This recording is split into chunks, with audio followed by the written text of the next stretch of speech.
And starting post-scrimmage talk with Army coach Jeff Monken. Coach, you had a lot of quarterbacks out there. What was your overall assessment of the scrimmage? We used 4 quarterbacks today, and they all did some good things. Overall, we got a ton of improvements to make at that position and every other position. It's the first real scrimmage just dedicated to that. And so I anticipated there's probably going to be some missed assignments and some blunders, and there were. But we hopefully we'll get those corrected, and by Monday, look a little bit better. Well, it wasn't full contact tackling to the ground today, but what did you see on defense? What stood out for you? I thought the defense did a good job against the run. I was really pleased with that, and we didn't with all the groups. Some of the groups we did tackle to the ground, not every group, but again, we're just 9 practices in, so we'll have a chance to do that, and we'll do a bunch of that next week and then next scrimmage. But I thought those guys did a really good job against the run and only gave up really a couple of plays that got behind them, and that was really positive. A lot of kick practice on field goals, extra points, and punting. I thought Anderson Britton had showed a strong leg today. Anderson has a really good kickoff leg. It was good to be able to get some PATs and field goals, and that whole operation. The defense had actually 2 blocks, which was positive. Not very good with the protection, but a couple of those were young guys that were in there, and they're learning. So hopefully they'll see that on film and make some corrections from that standpoint. We got some kick plays, some kickoffs, some punts, and we wanted to do that just to get that on film, to be able to coach our guys, but also for the punters and kickers to have to do, the snappers, all to have to do their jobs in a live situation. Yeah. Coach, Kyler Finucane was on the sidelines today. He's back with the team. Can you talk a little bit about how that developed and to have him back too on the roster? So he went on a medical leave of absence last spring, and when he returned, he had some graduation requirements that he needed to take care of, and he served in the Beast Cadre, so cadet basic training, and did very, very well. Went through air assault school and got his air assault wings this summer. Took the physical tests, the IOCT and the ACFT, and really did a good job with those. And his whole focus was to come back here and have himself prepared and ready to be commissioned as a second lieutenant.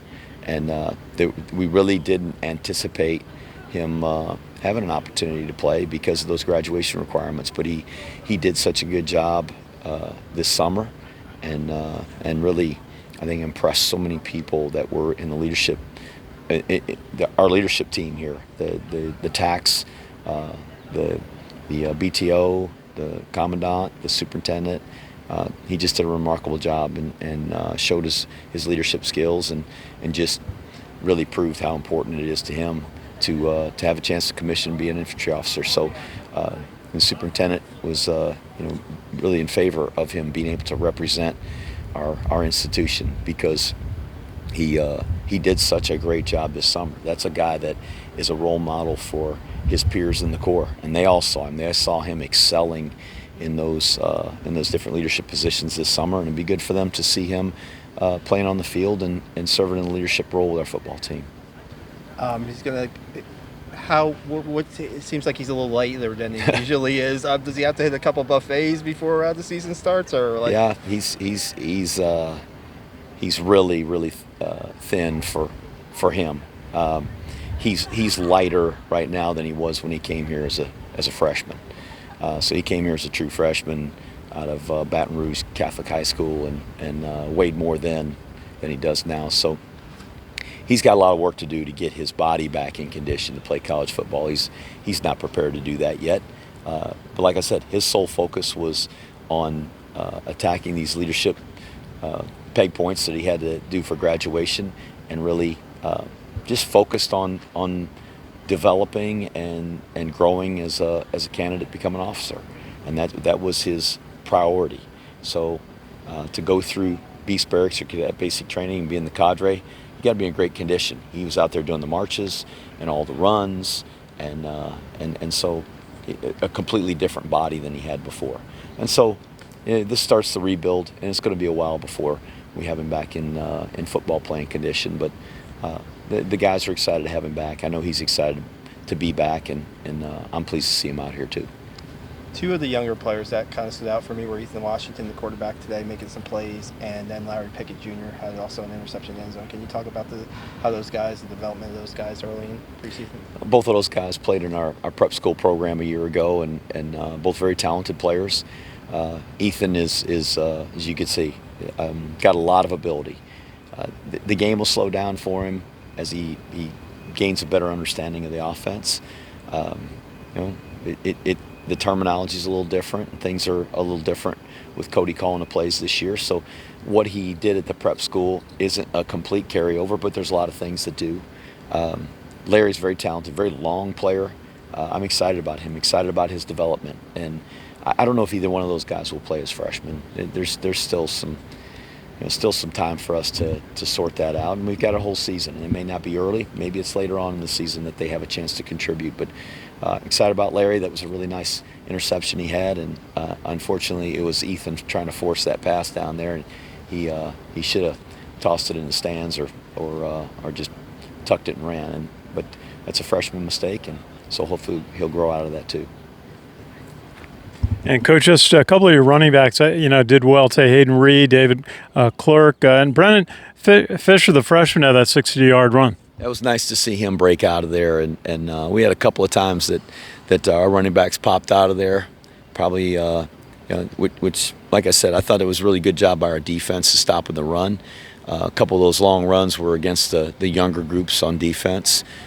But I'd like to see our offense do a better job of popping some runs out of there and hitting some bigger plays. And it's hard to score touchdowns every single time if you got to grind it out 13, 14, 15 plays. It's very difficult to do. So creating some big plays, that kind of look for that as we go along into camp. A.J. Williams made the dive touchdown at the end when he had a 1-yard opportunity. How do you feel his role? How do you feel like he's grown as a player now that he's a senior? He has done a really good job of developing, and we've played him several different places. He's played linebacker, he's played running back, he's played tight end, and now kind of back where he started when we recruited him was to play running back, play B-back, and he'll have a role. He's not the every down back right now, but he's going to have a role. He's a solid runner, a tough runner, very physical.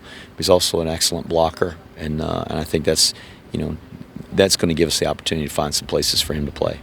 Kanye Udo also made plays today. Kanye's a really talented player. I'm glad he's on our team, and I'm gonna see if we can get the ball in his hands as often as possible. I think that'll help our team.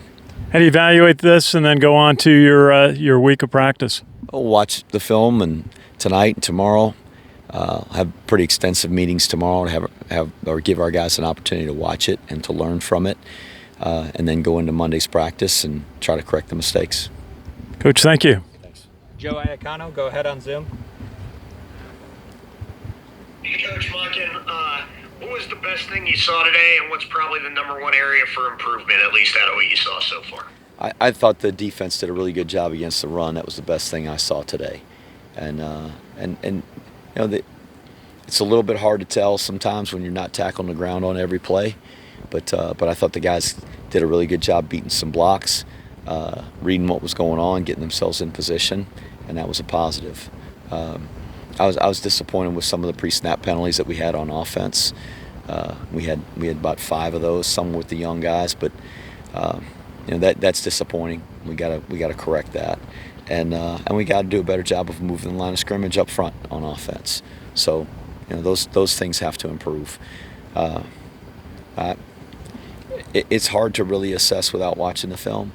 I stand on the sideline and kind of make judgments, and I might feel differently when I watch the film, but those two things kind of stood out for positives and negatives.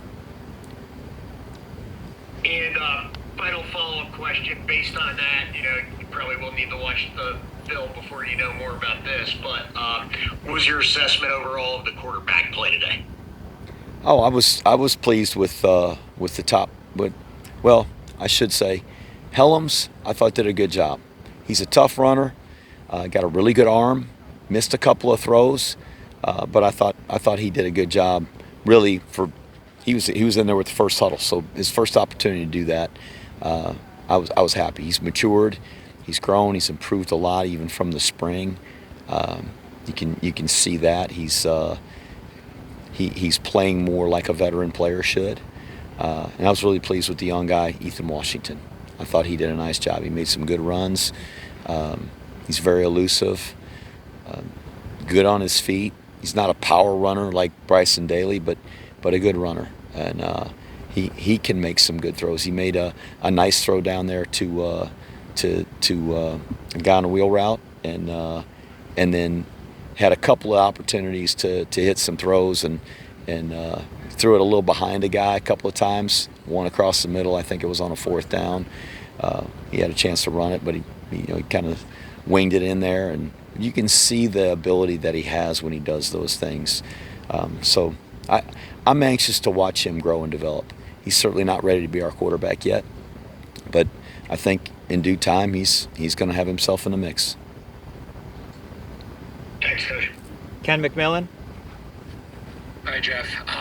Was this typical of a first scrimmage? And overall, would you say you're pleased with what you saw today, aside from specifics? Yeah, I'd say it was typical. We tried to balance out the repetitions for the guys. Not everybody got the same amount of reps because some positions have fewer guys than others. But we tried to balance the reps at each position and keep a ceiling on the guys that would, we just kind of said, hey, here's the most reps we want one guy to get. And so we set the scrimmage that way. And so we didn't finish drives. We ran 8 plays, and whatever happened on that 8th play, that was it. It was over, and we'd send the next group out. And that allowed us to be able to rep count and keep the reps down for guys. And because drives can extend, and then all of a sudden you're off kilter, and you got guys taking more reps than you wanted to, or some guys getting fewer reps than you had hoped. And then just in terms of what I was happy with, there's a lot of things. There's a lot of individual plays. There were some individual players that made plays, and we're going to find a lot of that on film. There's a lot of things that we need to improve, and it will be every phase. The defense being in position to make tackles, them playing blocks, getting off of blocks, offensively, sustaining blocks, moving the line of scrimmage. There's going to be missed assignments, and for the freshmen, the rookies, I can see that, and I can live with that. But for the veteran players, I'll be disappointed, I'm sure, when I see some of those missed assignments, things that we should know and not have issues with. So we got to get those corrected. Jeff, big picture sense. You're about 10 days in. You told us a chief concern or a chief plan was to develop the second units. How close are you to getting more comfortable with the 1s and 2s? And are you generally pleased with what you've seen over 10 days? Well, there's some positions where the 2s, I think, are just more experienced and more prepared and ready at this point. And nobody's ready right now. Our starters aren't ready to play a game right now. But there are some 2s that are closer to those guys than in other positions. And hopefully over the next week, we really got next week and then a couple of more before we play. Over the next week, before we scrimmage next Saturday, I hope that will start to kind of take some shape at those spots. And there's going to be some where we'll go into the first game and maybe the last game crossing our fingers that somebody doesn't get hurt because there's such a drop-off. But hopefully we'll stay healthy and we'll develop guys enough that we can build some depth at those positions where we're not as comfortable right now. And lastly, Jeff, what will be the emphasis over these next couple of practices? What's the next phase? Really try to focus more on the guys that are at the top of the depth chart and getting them prepared to play a game. The rookies have had a week and a half to practice and kind of learn the basics. But at some point we got to separate and really give the guys that we know are going to have a chance to play an opportunity to prepare. So we're going to do that, and then maybe perhaps things will start to look a little bit cleaner when we've got those top 70, 80 guys in position and giving them the bulk of the reps.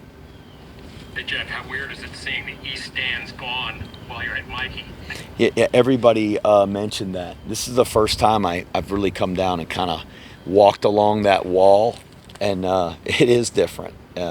Not so much when we're standing on this side of the field, but when you're standing on that side with that big wall behind you, I kind of feel like a center fielder in those major league ballparks that got really high walls out there.